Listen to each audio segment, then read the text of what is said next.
bagpipes mean two things. The Derf is back, and DERFCAST episode number 43 is back. We're being recorded today at the DERFCAST studios here in the beautiful Inner Sunset District of San Francisco, California. You can tune in to DERFCAST, our past episodes. Type all caps, please, at SoundCloud.com. Press the red heart after listening. At Facebook.com under DERFCAST, all caps. And now we are featured on iTunes.com under the Comfortably Zoned Radio Network with Ralph Tycho.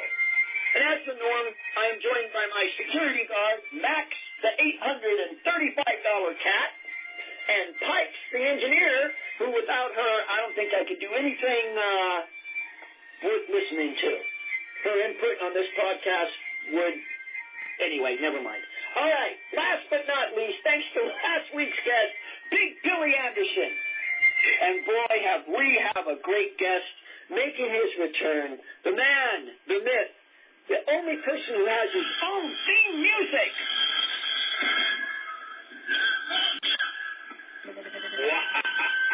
Yes, sirree. The one, the only. The man who knows more about Lucha than anybody on earth. An expert inside and outside the ring. A DERFCAST listener and guest for 4 times now. And the man who knows more about this man than anybody else. Let's welcome to DERFCAST, Vandal Drummond. Thank you. It's good to be back. It's good to have you, Vandal. Thanks so much. This will be over in just a second. I know the song well. God, I love that song. So we have returned. Freddie, get ready, rock steady when Lazarus strikes up the band. Lauren Zevon. God bless you, man. Right on. My fellow cat lover. And so anyway. Exactly, yes. What have you been doing lately? Tell all my 5 listeners what's going on in Vandal's life.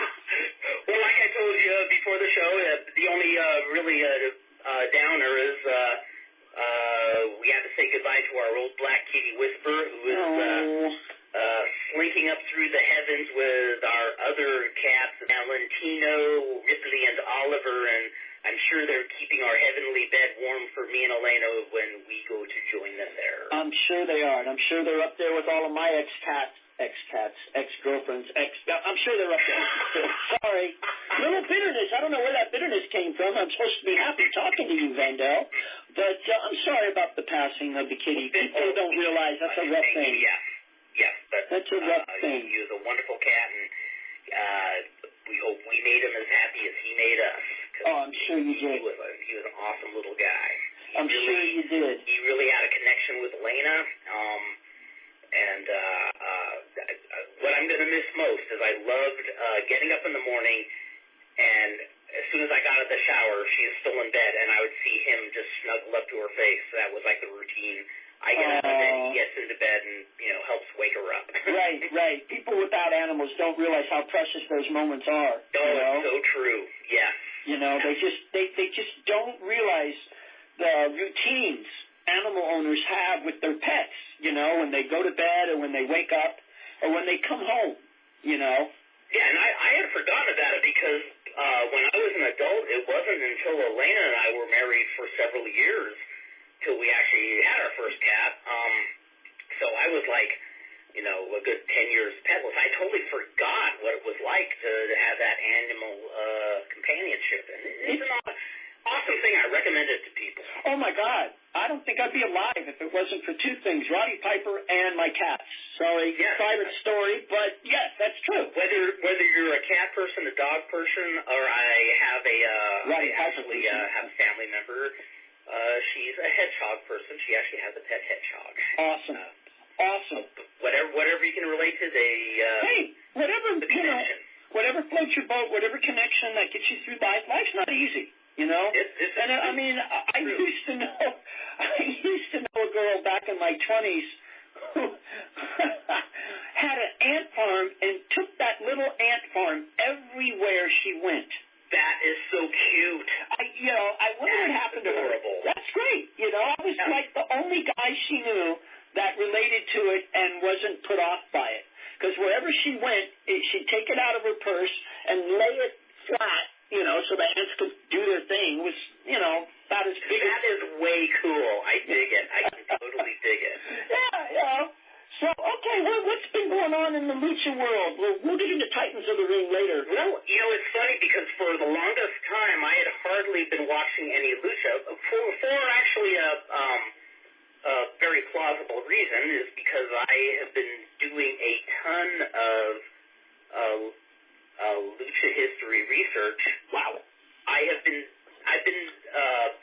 really fascinated by a fellow who was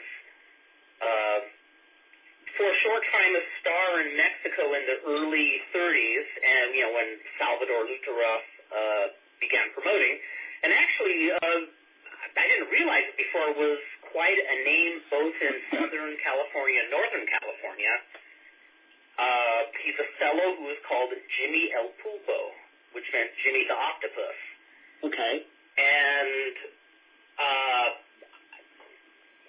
it's really, the thing I love about searching wrestling history is so few people have researched it. There's so much detective work to be done, and when you find something, it's just so amazing, like you found a holy grail of sorts. And he is the one I'm having the trickiest time getting much information on, because he was quite a name here from approximately 1937, and then very abruptly, sometime in 1948, he just stopped wrestling, and I have yet to find any explanation.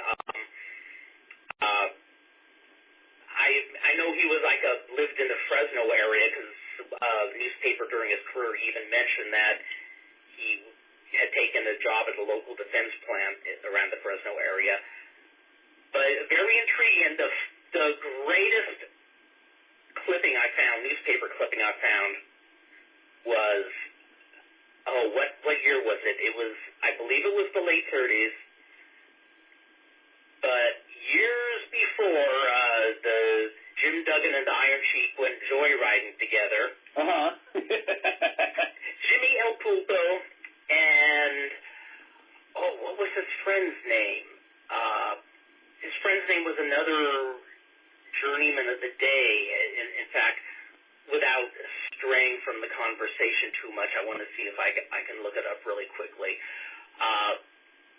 But the two of them were riding, I believe, from Arizona to one of the towns in California around Victorville. And in fact, it was Calexico, California. Gotcha. The two of them got pulled over, and the only thing that looked like they were up on charges is El Pulpo had a gun on him, and he had a little trouble proving that he was licensed to carry the gun. Right. Okay. The other wrestler's name was Luis Mayo, who was also a journeyman, mostly in Mexico, but also in California and several other states. And the newspaper that wrote it up said both were booked on charges of carrying concealed weapons, but both convinced police they had permits to carry firearms. And then it said something like both continued on to Calexico to beat the hell out of each other, or something like that. So these two guys who were rivals, got stopped, and newspaper pretty much revealed that they were the original Iron Sheik and Hacksaw Jim Duggan, minus the marijuana and the in-car drinking. Interesting, yeah. That I guess that turned a lot of heads way back then. I wonder, do you think that contributed to the bad, the people not really believe in wrestling anymore? Or because it's fun. One of the most interesting parts is I'm finding clippings going back to the early 1900s where there was jokes made about, you could see this finish coming, or the finish of this wrestling match was as silly as the last one they had, it has been a long time since wrestling was taken seriously. And gotcha. That answers that. This is my own thumbnail.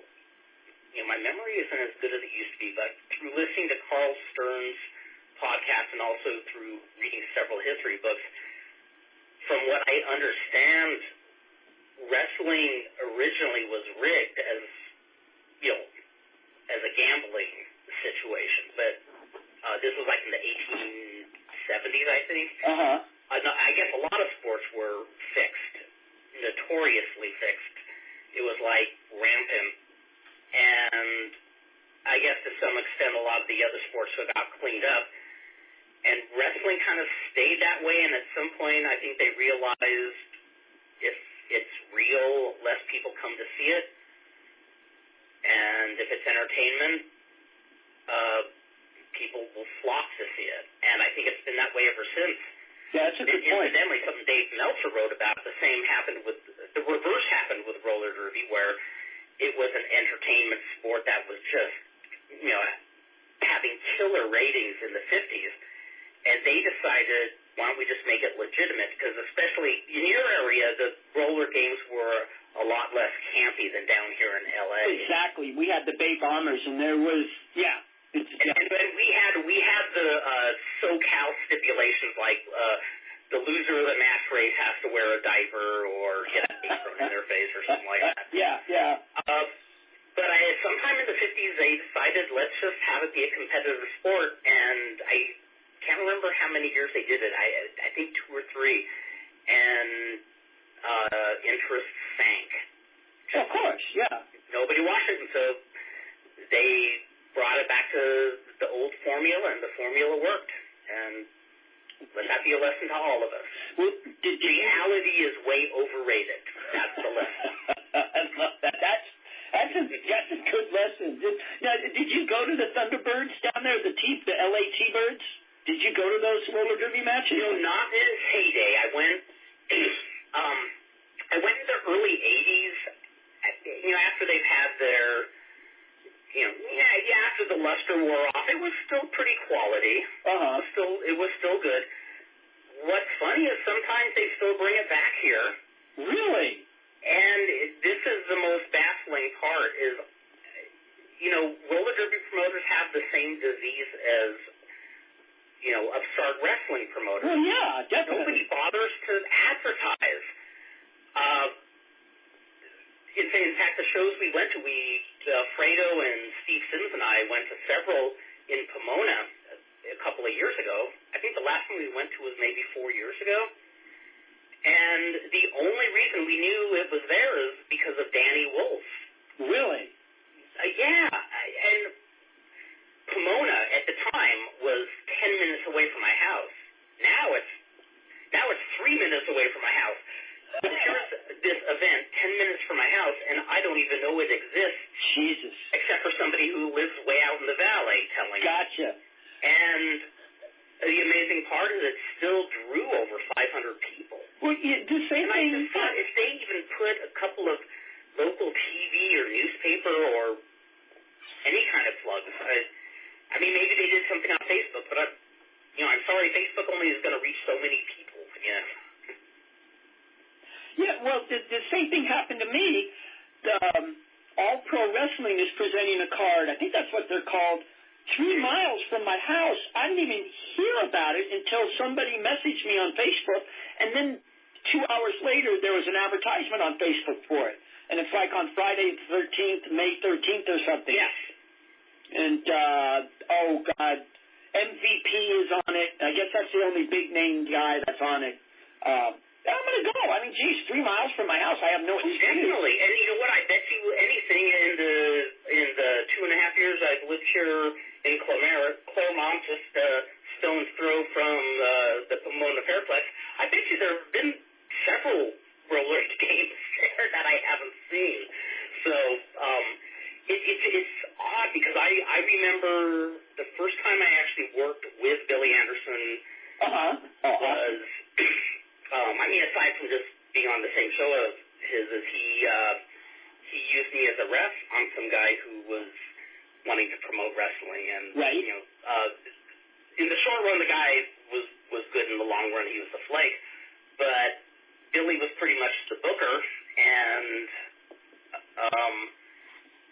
an awesome guy. He made, you know, Billy made sure that the wrestlers and me, the referee, that we all got paid. He's just such an all-around like yourself, such a good guy. Yeah, he's always been very good to me, very appreciative of the things he's done for me. But since Billy was booking, Billy was pretty much responsible for getting the word out, and I remember he was just driving all over the place, tacking up posters everywhere. You know, I mean, if you lived in the area, you knew there was a wrestling show. I don't think they had any radio or spots. I think they had a newspaper ad. But you know what? Both shows, one was in Manhattan Beach, and that drew, I would say, about 1,500 people. And Jesus, that's a lot. The other show drew decently. I think the only reason it didn't is because it was in a place that charged higher rent. It was the Riss Miller Country Club, which used to be one of the big local concert venues in the Sacramento Valley. Well, you know, and so they charged the prices they charged were a little high to charge for just a wrestling show. But taking that into consideration, it drew a decent crowd considering the high ticket. Well, you know, people are hurting for wrestling, you know. I mean, it was a good production. And we made sure people knew there was a wrestling show in town. You know, I mean, why not do what the Blues Brothers did? Get a truck, get some speakers, and drive around until the cops tell you to stop and announce it. No, I'm serious. That's what I do. You know, like the Blues Brothers did, you know. I think they might still do that in Tijuana. Wow. Awesome. When we used to go to Tijuana, every time there would be a van parked outside the arena with the main event spray painted on the van. big horns on the, speakers on the van. So right. Awesome. We've seen it, but we assume they are driving around town saying, "Hey, folks, Lucha's near." Wow. And you're so lucky. They would repaint the car like, I think every week. Every time we were there, they would have the current show on it. It just blew us away. You're so lucky to have so much lucha, you know, down in Southern California. We get hardly any up here anymore, you know. I mean, well, the lucky thing is, I think there's several people, but I think who they point to is Gil Arellano, who was Falcon de Oro, is the one who got Gil's gym in East LA set up, and it was an auto garage. He was a mechanic, and he pretty much put a ring in the supply room, and I want to say that was in the late 60s or maybe 1970, and that place operated until he lost the lease in 2006. And that means several generations of wrestlers were trained there. Superboy's father, he was trained in Mexico, but when he came here, that's where he would work out, and his sons began working out there. And all three of them were wrestlers: Superboy, Capitan, Oro, Principe, and Duke. And now three of Superboy's sons are all wrestling. So, well, now that there's generations of wrestling families right here in Southern California, many of whom just wrestled here in Tijuana, and it's a family thing. So, what do you think of Lucha Underground? I love it. I love that somebody is daring to try something that different. It's like I was probably saying, if I was going to watch every episode, and of course, the booker and me would do things differently, but yada. But no, I like that they're taking a leap and doing something, taking a gamble on something different. I really didn't think it would have this big an impact. Well, is Chavo Guerrero Jr. still involved in it? Because I got to admit, I've been ignorant. I haven't watched its second season yet. It's funny. In the last 3 weeks, I'm sure I have Fredo baffled, but I've watched more wrestling in the last 3 weeks than I have in a long time. But none of it is in Lucha Underground. It's all in CMLL. Gotcha. But I've only seen the first episode, so I'm not up on who's involved. Oh, that's okay. I know the wrestlers are very cautious not to reveal any spoilers because MVP lost his gig there. Yeah, well, what happened with that? Someone told me about that, and I didn't bother. What happened was they all signed something not to reveal any of the angles or finishes until the show airs. And, of course, the people who attend the show are asked to do the same thing. Right. And, people at the show are going to find out, are going to tell anyway. Well, yeah, someone's going to be a spoiler. Yeah, that's what's going to happen. But MVP on his podcast was talking about some of the future twists. And, to his credit, when he got fired, he said, it was my blunder. I feel like an idiot for doing it, or something along those lines. He was very, he took responsibility for it. And in my opinion, they probably overreacted, but it is in the contract. Right. They had the right to, and maybe they just wanted to send the message home to people. Well, you think it's an angle? You think maybe... No, it's legit. It's legit. Gotcha. In fact, we ran into several other wrestlers who are working for Lucha Underground, and we're saying, how's it going? And they're going, it's going great. Lucha Underground's good. And they says, but you can't tell us what happened. And they chuckle and says, no, we're not saying a word. So Right. Well, they're taping... I guess that... setting the example is working for the boys. For what people probably don't realize out there in DERFCAST land is that they're taping 2 seasons already. It's already second and third season already done, I read somewhere. So I've seen so many American Lucha promotions start, and when this started, I honestly thought it was going to be like all the others where they don't quite get it. Right. It's totally half-assed, and, things are, a lot of people have tried it, and some kind of have the spirit, but they're not quite there. I was pleasantly corrected on this one. Gotcha. This is a whole, this is a whole different animal, and I know some of the traditional fans aren't keen on it. But you know what? Wrestling changes. Right. And if you don't like Lucha Underground, there is a ton of wrestling out there on the internet alone that you can find. There's something for everybody. Right. And I'm starting to discover that. I'm sure there's something out there, something for everybody. Yeah, I'm not disillusioned by WWE anymore. It is what it is. I've come to terms, with it. And Hunter is a big enough influence now to where the NXT guys are way more than half of Raw now. And you just get used to it. And, Cena's coming back and blah, blah, blah. And Roman Reigns is shoved down our throats, pulled out of our butt, and put back down our throats again. But it is what it is. And it's just going to continue to be what it is. You got to look at other promotions now, which is I've started. I'm not going to name it. Exactly. And, that's what I say to people because I do see a lot of people who keep getting frustrated and want it to change. And I'm saying there is a world of wrestling out there. Right. And if any of today's product doesn't float your boat, there's a ton of research to be done. There's a lot of wrestling history that hasn't been written. And like I said, I've been having a blast just going back into time, just trying to unravel bits and pieces of the biz that hasn't been touched. I'm kind of glad that the historians like Steve Yo and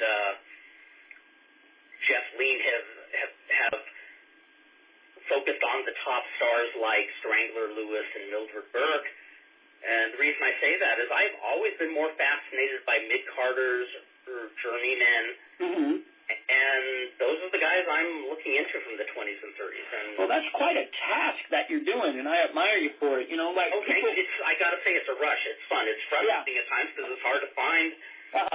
But, you know, the funny thing is when I find a digitalized newspaper, the dangerous part for me is it becomes 6 degrees of separation. I'll be looking at that interesting column about a recent wrestling show, and then off to the side, I see a little blurb about some local celebrity I never heard of, and then I'm saying, wonder if they're a fly-by-night or if they were anybody, and then I spend the next 2 hours finding little, Googling and binging and finding information on them. Right. I guess it's the ADHD in me. Hey, nothing wrong with that, man. Nothing wrong with that. I'm a curious one. You know, I mean, look at all the research that Rock Rims is doing with his West Coast book. I mean, that when I was putting stuff down about Jimmy El Pulpo, you know, I want to give a high five to him because he, within 24 hours, found some stories on El Pulpo I had not seen that he put on the site. So, man, between the two of you, there is nothing about wrestling you two don't know or can't find, you know, definitely, without a doubt. It's fun seeing other people who have the passion. In fact, as far as Lucha Libre related, when I think of the American historians, Fredo was really good. Fredo's good at both current Lucha and, you know, the history of Lucha. Matt Farmer has written some excellent articles on the dawning of Lucha Libre. Yes, I've read a couple of his. When Lucha Ruff started the full-time promotion. He's interesting. He's a new face that, you know, just started putting stuff on Facebook that I've read. He is a smart cookie, and he understands the business well. Well, yeah, look at his grandfather was what, Woody Farmer? Oh, was it? I didn't know there was a relation. I don't know. I'm guessing. I'm just guessing. Well, because the only reason I wasn't thinking so is he's Matt is up from the Northwest. You know what? Then maybe they're not related. Maybe I'm just saying that. That's another fascinating aspect is I lived for a year in the Northwest, so it's fun. I can talk with him about Northwest. Oh, so did I. We both did. Yeah. So. Yeah, and it's. And then Steve Sims. Steve Sims is one of the first guys to get the ball rolling as far as Americans really just digging in for, you know, research. And well, the Pacific Northwest. Another continent, Jose Fernandez, who grew up in Spain when I first corresponded with him, but now his work takes him all over the world. That guy did a lot of Lucha history that's on the internet. That was his doing. A lot of the stuff on Lucha Wiki, the website, a good portion of the body of that work is Jose Fernandez. Gotcha. So, man, it's just so cool that, you know, what I love about kayfabe not being around anymore is now we can tell the history of the business. I'm glad it was around long enough to make the business the unique business it is, but now I'm glad the story can be told because, you know, back then the wrestling history book was pretty much a book of fiction. And exactly. You know, I mean, for me, it's like it makes, you know, what you're talking about, it makes me treasure the golden guys, you know, Patterson, Pepper Martin, guys that are still around. Yes. And it's a shame, you know, when I first heard Patterson was going to do a book, I'm like, it's going to have the WWE influence on it, but supposedly a good portion of it is not going to be, but some of it is. So right. That's something to look forward to. Because there were parts of Lassie's book that I assume were very genuine, but there are parts of it where I know that wasn't him speaking. Right. Well, you know what? It's funny you should mention it.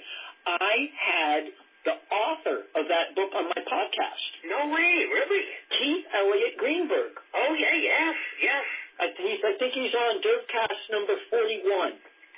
And it's a shame he wasn't on long, but I got connected to him through Facebook, but his production company is out of Canada that he works for NBC, Canadian NBC or Canada NBC, whatever. But at one point I was heavily involved in the comedy scene here in the Bay Area. I worked at the Holy City Zoo for years. It spawned Robin Williams, Margaret Cho, Rob Schneider, blah, blah, blah, blah. So anyway, they did a documentary on Robin, and he asked me to be on it, and I was on it, and then we started talking wrestling afterwards.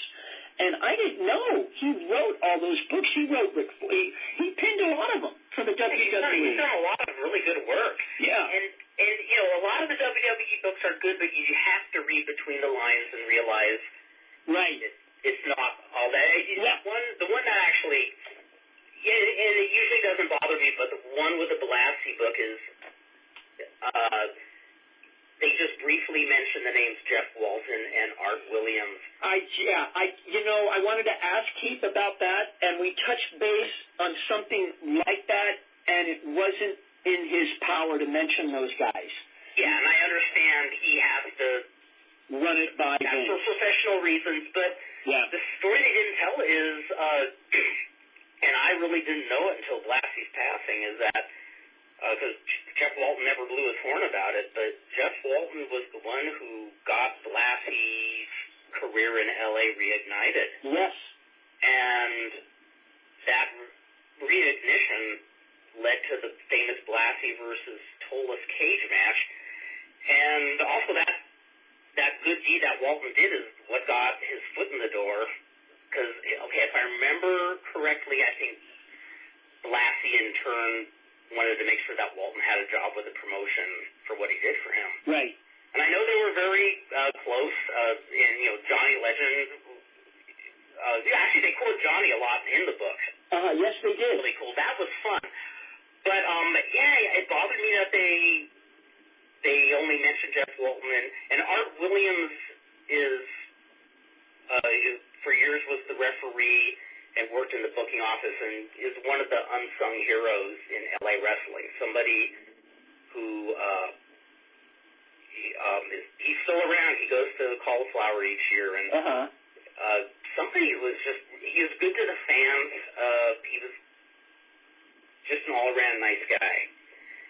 And the other thing that amused me was when he said complimentary things in the book about Hulk Hogan and Jesse Ventura, because I remember in his twilight years, I remember it was when Jesse Ventura became governor and put out his memoir, and at some question and answer session, somebody asked Blassie, have you read Jesse Ventura's book? And he said something to the effect of, no, says, give me a book with like 200 blank pages and it will have more depth than anything Jesse Ventura could ever say. And he says, in all my years in the business, there's two people who I could not believe a word of, Jesse Ventura and Hulk Hogan. Everything that came out of their mouth, was something along those lines. Right. I was just chuckling when I read that section of the book. Well, I mean, we got to treasure those guys, Vandal. So let me ask you, we're on the subject of books and wrestling. When are you going to write a book? Oh, God. Uh-oh. Fredo and I have talked about it for several years, and we've never gotten it going. Well, maybe we should think about it. I'm loving the research I'm doing. I have several articles I'm working on that will probably go on Lucha World. But if there is a book, it would be focusing on the Southern California Lucha Libre scene. The reasons I was telling you earlier how I've never seen, at least in this country, such a tight wrestling community where, there's multi-generations of family members wrestling. And, at one point, even though there's, in the 70s, even though the local scene was only running like maybe 2 shows a week, they actually had, a brick and mortar office for a while. They were, they had things so organized.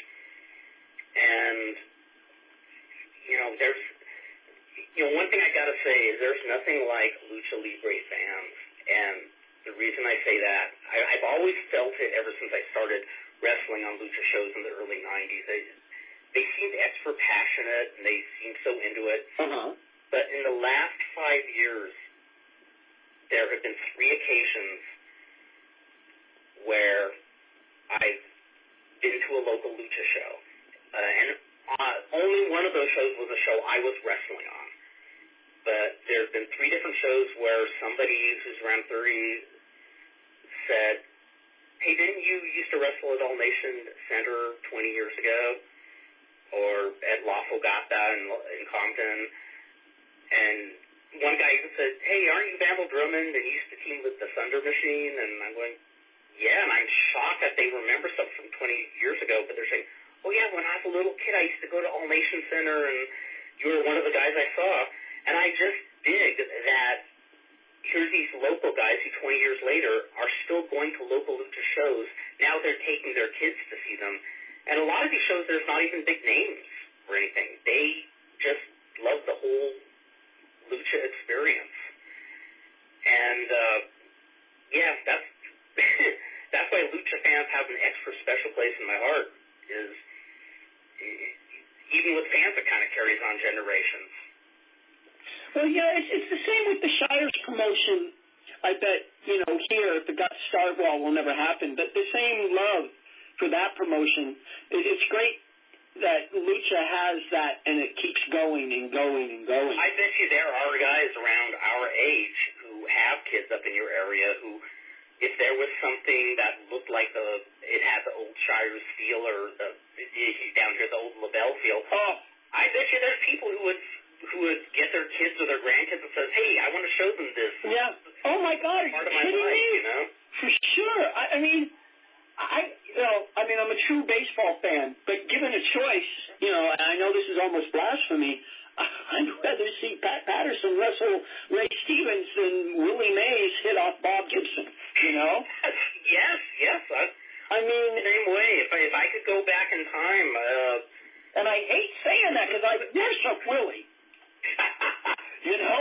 If I could go back in time in the 70s, it would probably be to one of the major LaBelle cards rather than one of the Dodger games. No matter how historic it was. But that was my passion. Same here. The LaBelle cards, when I finally, when the internet came about and I finally got to see what you guys had week in and week out, because you guys had the stopping point for people coming to, wrestlers going to Japan would stop off in L.A., and you guys would just get the who's who every week. Like one week it would be Terry Funk against Gene Kaminsky or John Tolos against Dory Funk. You get these matchups that... And multinational. We not only do we get a lot of stars from Mexico, but we get like Steve Wright, Lord Patrick Roach from England. Right. You guys would get the who's who of everybody. And it would only be... And I didn't realize till I was a little older just how unique it was. Right. And we only got that for the Battle Royals. That's it. That is it. That's all. Right. Yeah. We get that international flair of talent for the Battle Royal, and that was it. But it's funny. I didn't even think of this until a few years ago on Facebook. I posted an old Black Gordman match. Not from here, but from Southwest Championship Wrestling, and I posted it on the Lucha World site. Right. It was just a standard TV match against what was the guy? Apollo. I can't remember. He has a son who wrestles Apollo, and I'm kicking myself because I can't remember his last name. But good babyface, and in that 7-minute match, Gordman did every heel thing in the book, and then the match finished by Apollo Estrada. That's who Apollo Estrada was going to do a flying move on Gordman, and then Gordman hurls him over the ropes. Right. Gets disqualified.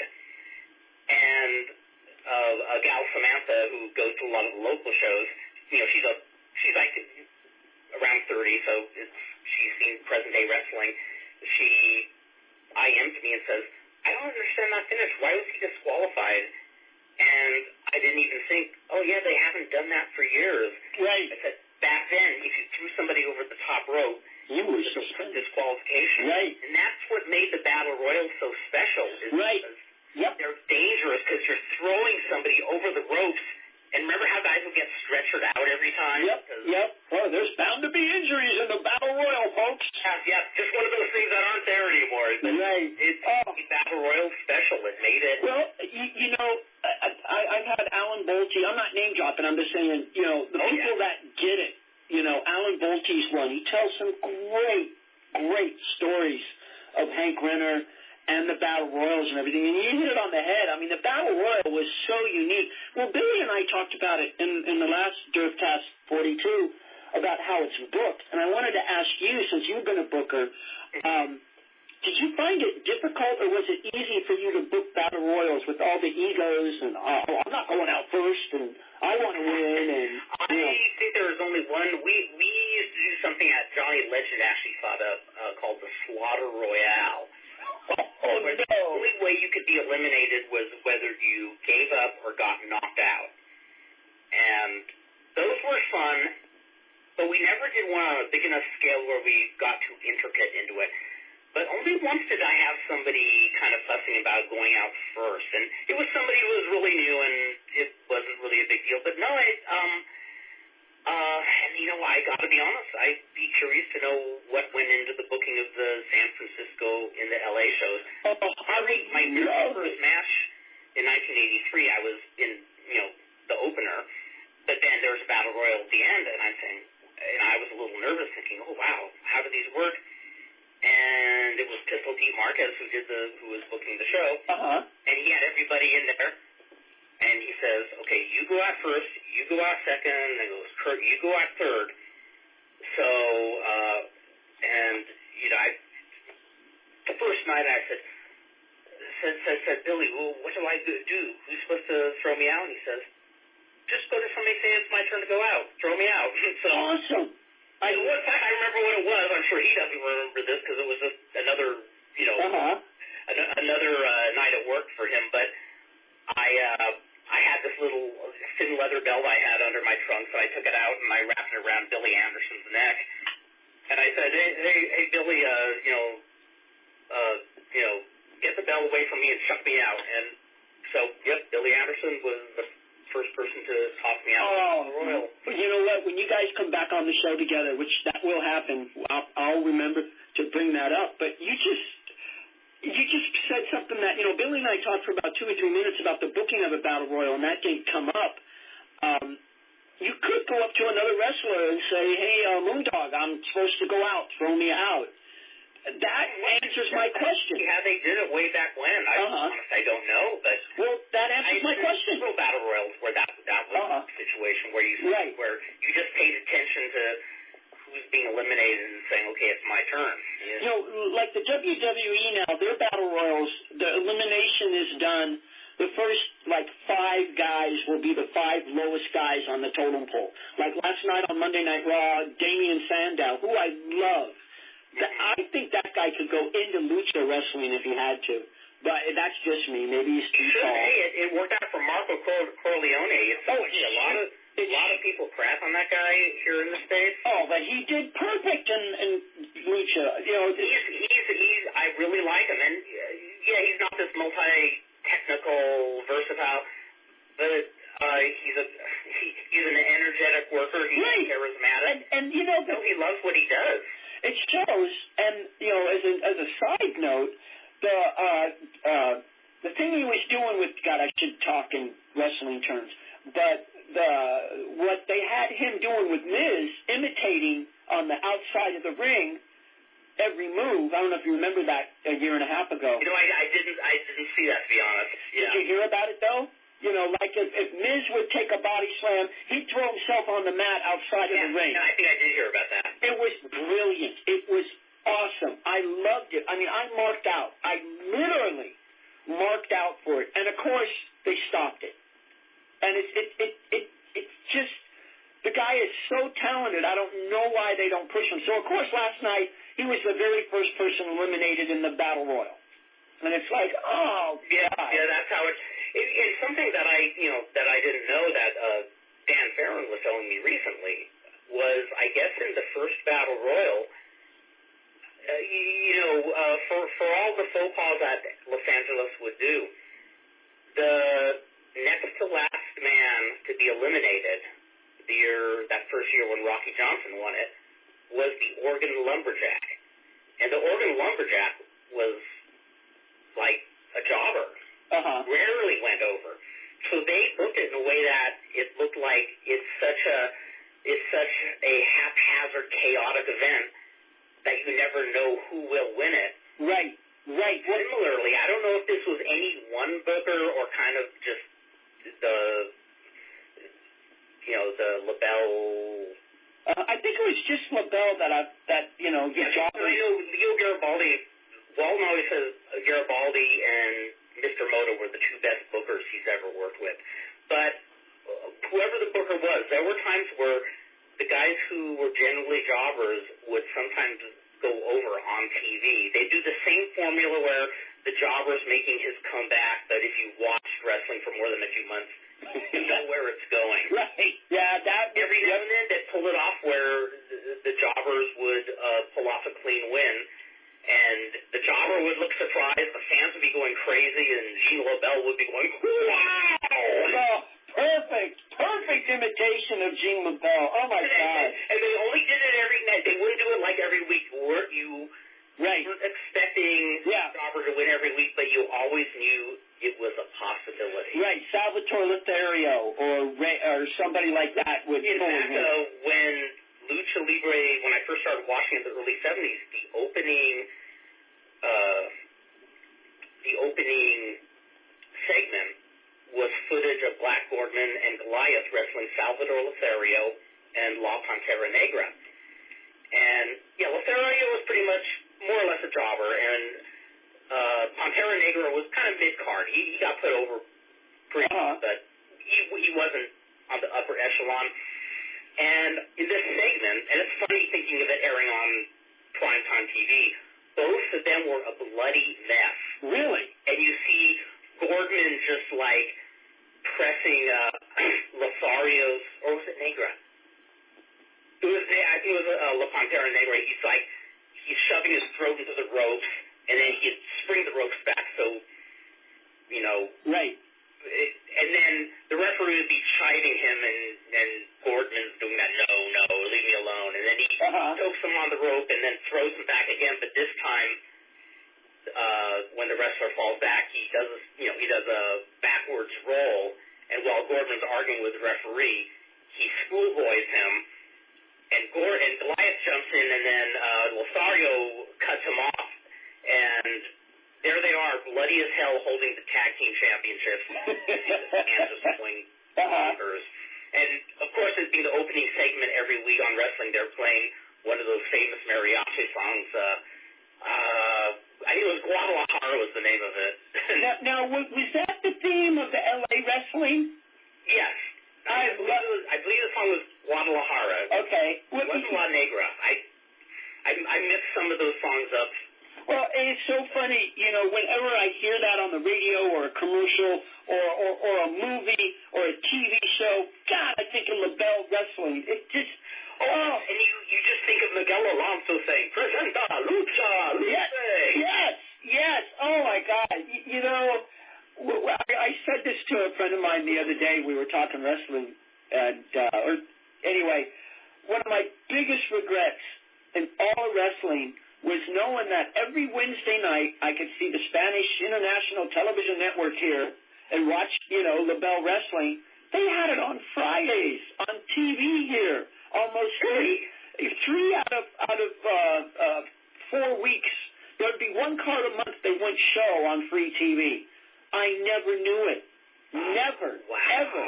Someone was telling me that, most of the time the Friday night cards that they were advertising on Wednesday or the Saturday night cards were on TV here on the Spanish network. Oh, yeah. Well, you know what they would do here is they show the 90-minute Spanish show on Wednesday nights from 8 to 9:30. It was live. It was live as it was happening. And here, at least here in Southern California, they would rerun it on Saturday mornings. Yeah, no, that wasn't here. No, we're talking nights. We're talking Friday nights. Oh, yeah. Wow, that's interesting. Another thing that was interesting, and there wasn't any schedule. You were just lucky to find it or not, but every now and then, once was on a Saturday night, and once was late on a Sunday night, I was just like flipping through the channels, and boom, they were showing one of the major Friday night shows. Wow. And the first time I ever pounced upon it, and I did not realize what a rare event I was witnessing, it was when Ernie Ladd wrestled Mil Mascaras in a Texas death match. And the reason I say I didn't realize what a rare sighting it was is because Ernie Ladd beat Mil Mascaras clean. That's rare. Which didn't happen often. No, that's rare. You know, I mean, we could definitely relate. Rock Rims, you and I are the same. When we were younger, if we ever went to somebody, and we've talked about this before, we'd go to somebody else's house, out of state, out of town. First thing we'd do, hey, is there any wrestling on? Let me see your